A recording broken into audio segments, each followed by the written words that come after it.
The question of whether women are allowed to teach in church has stirred passionate debate among believers for centuries.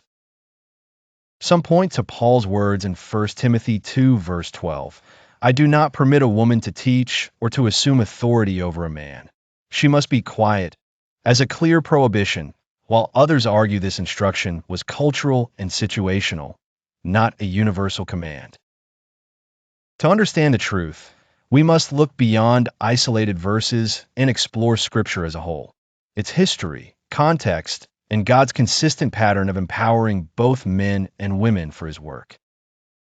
In the first century, the Ephesian church faced confusion and false teaching, often spread by untrained converts influenced by pagan religions that exalted female priestesses.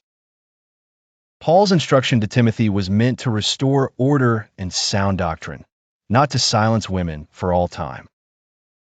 His concern was not gender, but authority and truth. When he said a woman should not assume authority, the Greek word authenion means to dominate or misuse power, something forbidden for both men and women.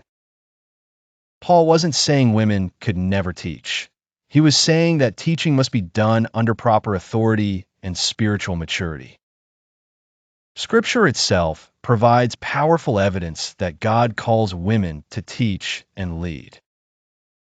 Deborah judged Israel and led armies into victory. Judges 4-5. Huldah prophesied God's truth to King Josiah. 2 Kings 22. And Priscilla, alongside her husband Aquila, helped teach the learned preacher Apollos the way of God more accurately. Acts 18, verse 26.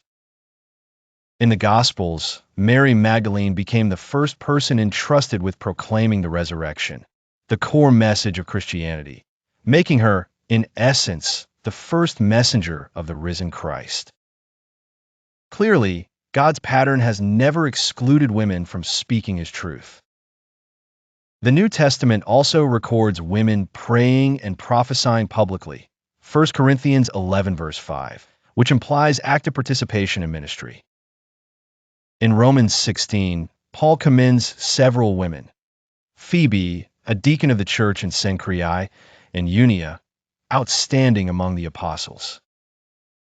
These examples show that women were not silent spectators, but vital contributors to the early church. However, Scripture does emphasize spiritual order. Christ is the head of the church. Men are called to lead their families with humility, and women are called to partner in that mission with wisdom and grace.